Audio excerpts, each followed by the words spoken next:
I always tell people, don't sell. Provide service. Be there to serve them and help them in any way possible, but don't be selling. Everybody, when I was on these boards, and I was on a lot of different boards, everybody knew I was a lawyer. But I never asked people, who do you use? Do you know a lawyer? They knew I was a lawyer. I don't have to be selling them lawyer. And again, contributing smart things at these meetings. People say, well, he's a smart guy and he's at a good firm and whatever else. So those kind of things help. And so I would always really focus on not selling. And when people need your That's services, they're great. going to ask.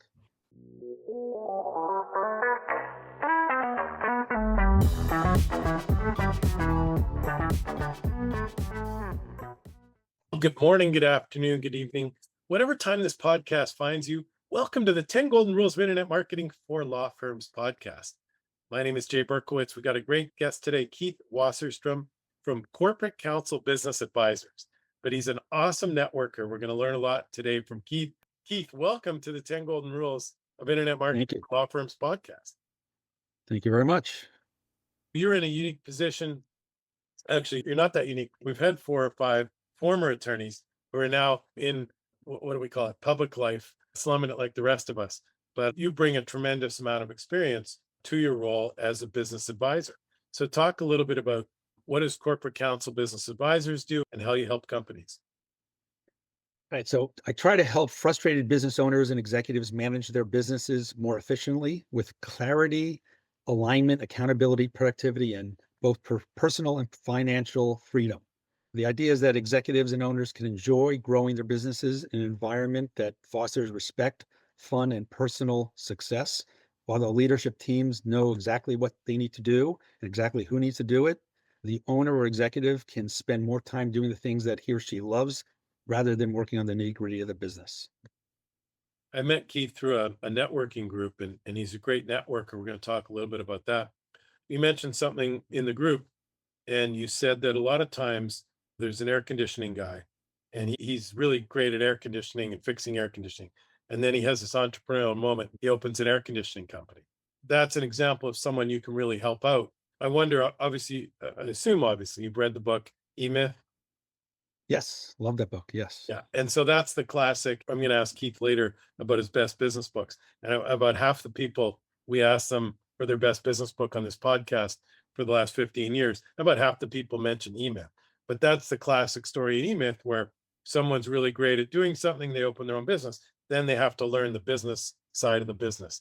So maybe tell us a couple of examples of how you've helped folks learn the business side of the business and explain it from the perspective of maybe an attorney who's opening their own business.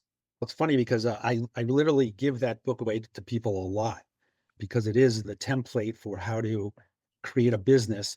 And again, one of the things that's special about that book is you realize that you can't, as a lawyer, it's really tough because as a lawyer, you think you really are the business. So it's hard to sell your business if it's you. So I have a client that's a bakery, which is very funny because the whole book about E-Myth is about a pie store, right? Any So pie shop or something, right? so it really applies well to my client that has the bakery because they want to grow, and the sort of it's a mom and pop shop, and the mom really wants to be the one that does everything. She doesn't have recipes written down. It's just a pinch of this, a pinch of that. So I'm getting her to systematize, write down your recipes, all that kind of stuff. So the book is phenomenal, and I appreciate it, and it's perfect for a baker. With a law firm, similar type of issues. And I do think they're a great challenge because I find a lot of sole practitioners that I work with, the way for them to become successful and wealthy and whatever else they want, get the freedom that I try to give to people and get them to enjoy what they're doing is they need to have a staff, whether it's a paralegal or an admin or an associate, because if they are good at bringing in business, which is the keystone to a great lawyer, a great law firm, I guess, you have to be able to bring in business. If they are able to do that and everyone likes them because that great business developer and they're a great lawyer, because you really have to be both, because you can bring somebody in the door, but you're not going to keep them and get referrals and become, wow, you got to talk to my lawyer kind of thing if you're not a great lawyer. So that's an unnecessary evil. But if it's just a joke, you're limited amount of by the time in the day. And I remember when I started at Greenberg Traurig, I was working 2,400 hours a Wow. year. And I had friends who were working 16 to 1800 hours a year, and they would make fun of me because I had no life. But I personally felt that in 5 years, I was going to get an extra 2 years of experience that they weren't going to get. So I did not mind. I was making more money, so that was also a incentive to work those kind of crazy hours. But I didn't mind working hard. But it made me realize that I can only work so hard, and I could keep raising my fees from whatever $200 an hour to $500 an hour to $1,000 an hour. But at some point, there is some kind of limit to my what I can earn on my own. The way for a lawyer to make money is to have a firm and to have people, other people that he's making money off of the associates' hours and everything else. And I speak to a lot of lawyers, and there's risk involved because a lot of times they will teach their new associate all their sort of secrets, their secrets to business development, and also how to create a great document and how to deal with clients really well. And that lawyer will inevitably, most likely, go out on their own unless you have maybe a phenomenal culture or phenomenal compensation system, keep them on board and to give them the future. And by the way, as a lawyer, that is a great way to transition to your next sort of a retirement or semi-retirement. It's funny because lawyers, I don't know if you necessarily have to retire because it's not like we're lifting boxes or anything like that. So it's a relatively easy job. You can just do less of it and do the things you like. One of the things I focus on, there's this thing, the Hedgehog, doing things that you're really passionate about. And I was very passionate about the law. I loved being a lawyer. I was a cheerleader in college. And when I was at Greenberg Traurig, I was a cheerleader for Greenberg Traurig. And one of the funny things is I had a very quick success. I guess it was a luck. I'm a religious Jewish guy. We're a yarmulke. I'm actually a rabbi, and things happened. I went to a Shabbos dinner. Somebody invited me to Shabbos dinner. I wasn't religious at the time, and I met another guy at that Shabbos dinner, and he gave me a small case, and it turned out to be a big case. And because of that, I had this what I call the halo effect. Everyone just thought, "Wow, a first-year associate at Greenberg Traurig brought in $500,000 worth of business. That's crazy." So I got carte blanche to go to business dinners and everything else.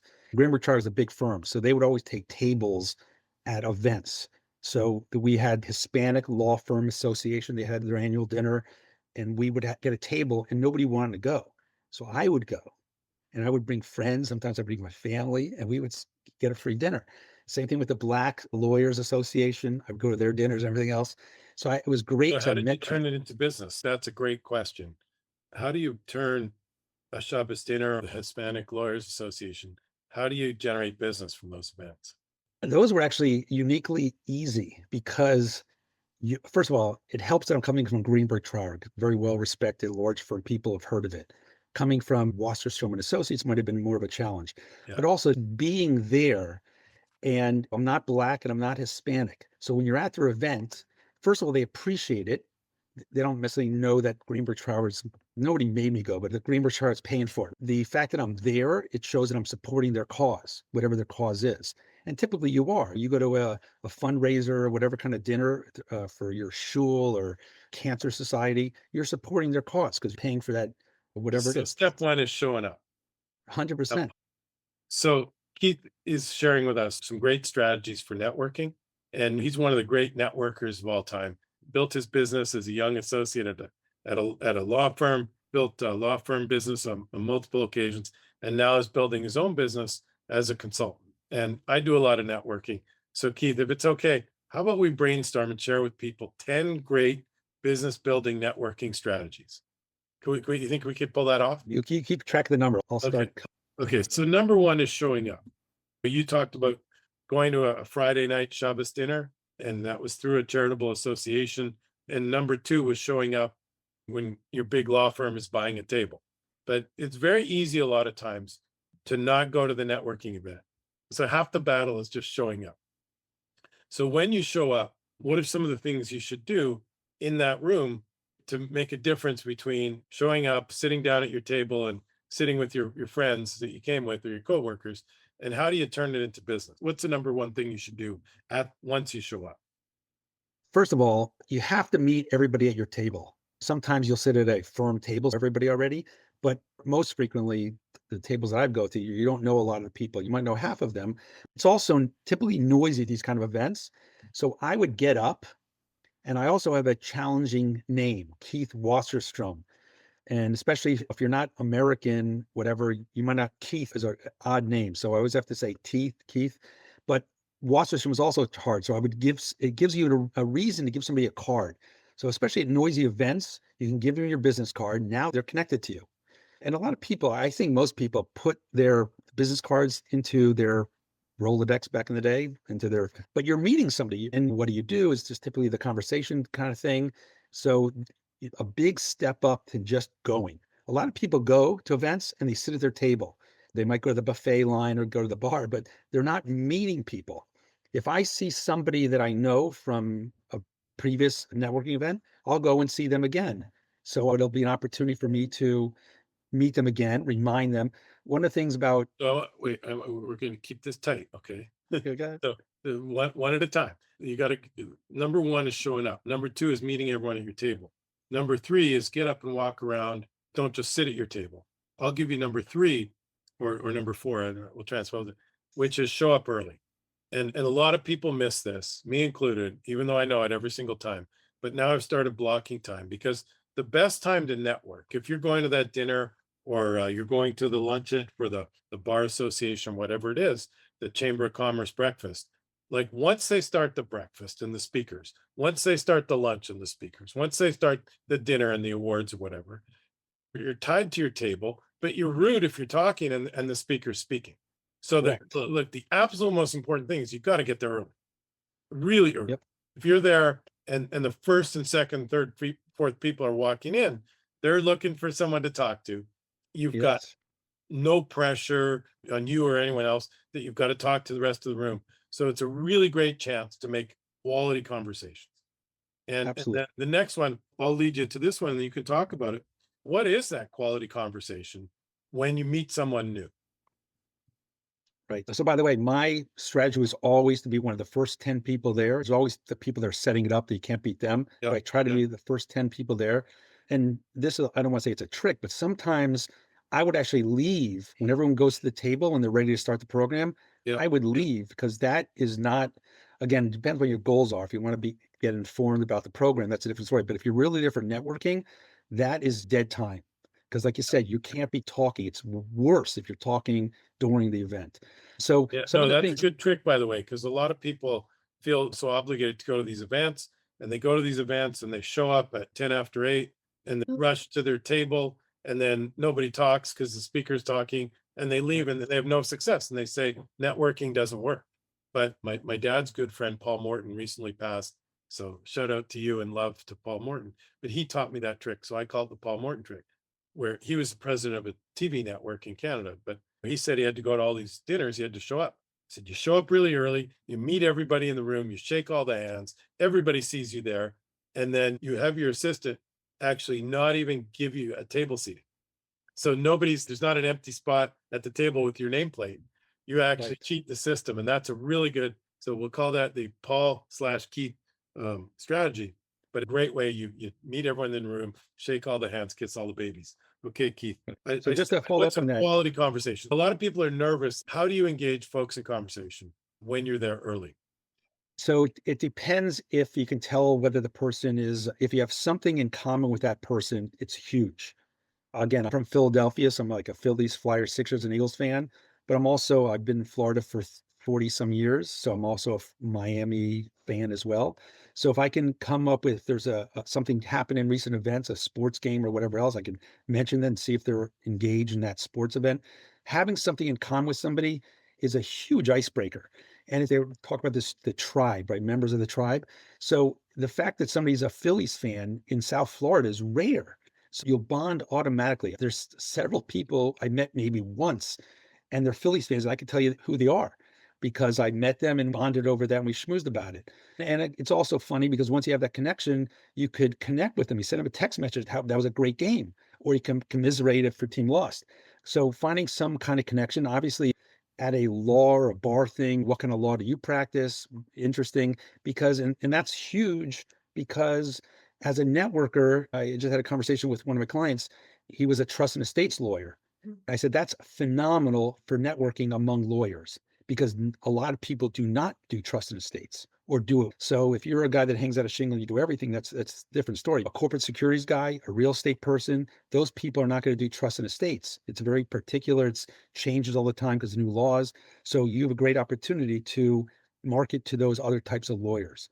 So I want So, to nail these down and get us a list of 10 because 10 golden rules. I'm a big 10 list guy. And so okay. we came up with another great one there, which is find something in common and then follow up. So if they're a Phillies fan or if they're trusting a state lawyer or if they drink wine, my friend Jeff Michelle calls it find their passions. So you can even ask people like, hey, what are your passions or hobbies? Oh Yep. man, what I'm really passionate about is like red wine from Burgundy, right? And then you're at a restaurant and the waiter recommends a red wine from Burgundy. You try it and it's great. It's well priced and you take a picture and you send it to your new friend, right? So you Right. find Yep. something in common and you follow up. I want to just build on what you said about the quality conversations because you said the first thing was like, where are you from? And I learned this great strategy from Andrea Nierenberg. She's written a couple networking books. And what she shared is that picture a house in your mind, just a simple picture of a home. And then the first question is like, where are you from? And the other part of this is you want to start the conversation because not everybody's in natural conversations. Like a lot of people get pushed to go to these networking events or feel obligated. They have a sales role or a sales responsibility, particularly at these legal events. Everybody knows they got to build their book of business. So if you make it easy and make the conversation easy, and by the way, people like to talk about themselves. So you're going to say, where are you from? Picture this house in your mind. And then the next thing you can say, tell me about your family. Never ask those potentially awkward questions. Are you married? Because obviously, if they're not, or tell me about your kids if they don't have kids, just tell me about your family. And you're freeing it up to, they can tell you about their great grandfather who invented cheese or whatever, but Right. you're freeing them up. Tell me about your family. Then the next thing is picture like maybe a little dog on the stoop of this house. Hey, do you have any pets? Again, open it up to them to talk about things they love. Or picture some golf clubs beside the car. What are your hobbies? Do you play golf or do you have any hobbies? And then picture a plane flying above the house. And you can say, do you have any trips planned this summer, this year, this winter, whatever? And then the final one is if you get a long conversation and you really want to hear about their passions, imagine some clouds and say, tell me about your dreams. What's up in your future? But you're opening it up to this person to talk a lot about themselves. And it's like a super easy way to have a conversation when it's not easy sometimes with some folks to have a conversation. Okay, so now we showed up, we got to an event. What are some other good strategies for building a network, finding other business opportunities? No other thing is if you get an opportunity to be on a board of a charity or an organization or whatever else, one thing I tell people I coach in this is that don't go to any board just because you get on a board and then go there and just sit in the seat and whatever else. You really got to show up, but also be involved. And it's a lot easier if you're doing something that you're interested in and passionate about. If you had a friend or a relative that died from cancer, so cancer is important to you and you really want to help the cancer organization, don't just show up and be one of 40 people in a room at the board meetings, actually contribute. And again, the same thing, showing up early allows you to meet those other 40 people. And those other 40 people are also interested in cancer. How did it affect you? Somebody might be a doctor or maybe some whatever. So but they're there because they're interested. And you should only really get involved in things that you're interested in. If you're not That- interested in animals, you don't want to be involved in the yeah, SPCA, no, whatever it's that's a called. great tip, right? Go with something you're passionate about. And then I have a great tip for how do you contribute on a board. So when you first join a board, do something you're really good at. So if you're an accountant, volunteer to assist with the accounting and the bookkeeping. I'm a marketing guy, and the first time I was on board, yeah, guess what I did? I did the marketing, and I got the designer at our ad agency to do the posters for our event, and I got the printer that we did a lot of printing with to donate the printing. And so I was a star, like you were at your first year associate job. I was a star on the board, and then the next year I said I wanted to learn about PR, and one of the roles was to do PR, and I'd never really done PR professionally. And so I wrote the press releases and got the media contacts and sent the press release out. The organization made the introduction. So it was easy. Again, I looked like a superstar, but now I had PR on my resume. So that's a great way to contribute. Another tip I say to people is you should have one personal and one professional volunteer. Like if you have a networking role. So Keith said the charity you're passionate about, and then pick a professional organization that's a good fit for you from a business standpoint. Volunteering is really good. Now, we met through a networking group. There's a lot of great networking groups. So let's say that's number 9 is join a networking group. How do you pick the right networking group, Keith? It might be hit or miss, but you go to the events and you see who's showing up, and it has to be ideally your target market, really.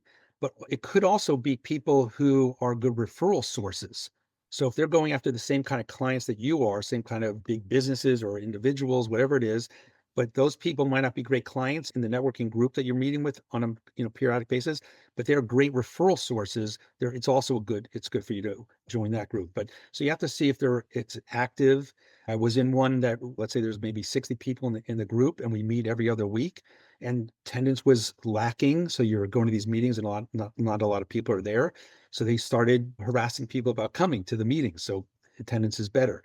So and I know BNI is really strict. I think if you miss 2 meetings, you're out. And they're also very strict about referring inside the network, which is great. You're going to get on the receiving end of that. But sometimes if some people in your group are not great, if you have an accountant that's really not good and you get accounting opportunities, you're sending it to a bad accountant, that's not good for you. So Yeah. you got to make That, sure that you're exactly right. Look at join your local chamber of commerce, and then there's going to be a bunch of different breakout groups. There's leads groups. BNI is a great one, but you do have to show up. Like it's not that bad. You can actually miss 6 meetings in a quarter, but you have to get a sub. But if you miss 6 meetings, so not a quarter, 6 meetings in 6 months, then they start keeping track. But BNI is great because it's Business Network International. There's a group wherever you are, anywhere in the world. There's tens of thousands of groups. And BNI is very focused on getting other people business. So either I would say pick something you're passionate about, then join a professional organization. And even better, like we're hopefully our audience is mostly lawyers, get involved in your bar association. And if you're a young lawyer, like to join the young lawyers part. If you're a litigator, join the litigators part. And again, if you're passionate about it, and then like Keith said, get involved, get on the board. They're all begging for help. So if you can help, you're a winner. All right, so it's pretty good. We got 9. We need one more. What's a great way that you've built your network? being involved in other activities which are like fun, like for your kids. Like I was a little league coach. You have all these kids coaching, but you're also the parents are there too, and so you get to meet the parents. And if again, it's everything's an opportunity. You're not thinking about it in the sort of the forefront of your mind, but in the back of your mind, if you're thinking about it, there's some great people in your community that are now part of your little league, and you're going to meet their parents, whether it's the JCC basketball league, whatever it is. So you have an opportunity. And if you're good and respectful and you're a good coach and the kids like you, that reflects positively on you. So when the kids tell the parents, oh, I love Coach Keith, kind of thing, that's a good positive thing for you. And again, you get to meet other people that you might not other meet because you might not be in their sort of business or professional circles. It's funny because I would meet people everywhere. My wife used to joke I'd go into the bathroom and come out with 2 business cards. One other thing I would tell you also, which Hey, I was I've done some great business in the bathroom. I always tell people, don't sell. Provide service. Be there to serve them and help them in any way possible, but don't be selling. Everybody, when I was on these boards, and I was on a lot of different boards, everybody knew I was a lawyer. But I never asked people, who do you use? Do you know the lawyer? They knew I was a lawyer. I don't have to be selling them lawyer. And again, contributing smart things at these meetings. People say, well, he's a smart guy and he's at a good firm and whatever else. So those kind of things help. And so I would always really focus on not selling. And when people need your That's services, they're great. going to ask. I'm going to throw a 10th one in too, which is build your personal brand. So do things like create a podcast, join these groups, the Chamber of Commerce, the Bar Association, and definitely volunteer to speak. Write a great little speech. And if you're not comfortable on stage, you can do it like this one-on-one interview format, put out a podcast. Super easy. All we did is booked a Zoom meeting here, recorded it, and you're listening to it today. So I'm going to review it, Keith, quickly. Number 1 is showing up. Number 2 is meet everyone at the table. Number 3 is show up early, be one of the first 10 people there. Introduce yourself. So like I said, and you said, have a quality conversation, learn something about them. As I said, picture the house. Tell me about your family. Where are you from? Do you have any pets? Do you have any hobbies or passions? Any trips coming up? Number 4, you said, get up and go around. Don't just be stuck at your table. And you can actually meet people in the buffet line, at the bar, at the coat check if you're somewhere up north. We don't have coat checks down here in Florida. And then you said if they're a Phillies fan, follow up on the Phillies. If they like burgundy red wine, follow up after the fact. Join groups, and we talked about some good groups. Find something you're passionate about that fits your professional. Join a board and volunteer. So on those groups, get involved. Or if you're interested in cancer, and you said number 9 would be find something around your kids or your family. And number 10 is build your personal brand, do a podcast or get speaking events. We're almost out of time, but we're going to do the quick one-liners. So you got to do these quick, okay? Yes. Tell us about your personal productivity tips or apps that you use. Well, I'm using this Buzz AI to help me get messages out on LinkedIn. You have to babysit it. It's not completely on its own yet, but once you get it going, it does go, sends out messages periodically. So that's good. Buzz.ai. Yeah. There's other ones like it as well, but I signed up with them and so far I'm pretty happy. Best business books. E-Myth is fantastic. It really depends on what your issues are. Atomic Habits is great if you need to change your habits. I actually wrote a book of 10 secrets from the legal pad. My partner and I, when we first started coaching, we were both ex-lawyers, and we just used some experiences from our legal practice and growing our own firms and some things with our clients. And it's 12 strategies to really grow your business. Is that on Amazon? No, but anyone asks for me, I can send them a copy of it. All right. There's a link to Keith's website on this. Blogs, podcasts, YouTubes. What do you subscribe to? And when it comes in your feed, you're like, oh, stop everything else. I got to listen to. There's nothing I necessarily follow. I follow people. So one of my coaches was interviewed in something about the kingdom or something like that. Because I went to that podcast, I was actually signed up for another. They send me all their messages every time that podcast. So I ended up watching, again, the kingdom is about God and whatever religion. It's typically non-Jewish, but I found the next one was about how to get the most for your company. And I was not, I thought it was interesting. The idea that he came out was he had a client that sold his business for $3 million. And then the next year, that company sold it for $10 million. And he went back to his client and said, well, you hurt your family and you hurt your community, because if you could have sold it for 10 million instead of 3, that's generational wealth for your family. But you're a charitable guy. You tithe and you give to your community. You missed out on giving out to your community. And all that company did that bought his company was they raised their prices, and they were able to sell it for $10 million because the revenues were that much better, just raising the prices. So it was like a really great message for me, because it's not just about you and your business, it's about your community. Because a lot of people, especially in our community, we give. And again, your family. So you're not just thinking about yourself, you got to think about larger. Okay, last one. Where can people get in touch with you?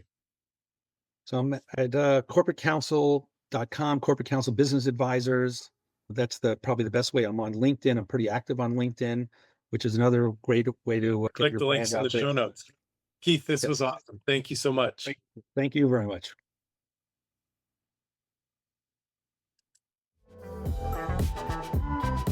Thank you for listening to the 10 Golden Rules of Internet Marketing for Law Firms podcast. Please send questions and comments to podcast@10goldenrules.com. That is podcast@TENgoldenrules.com.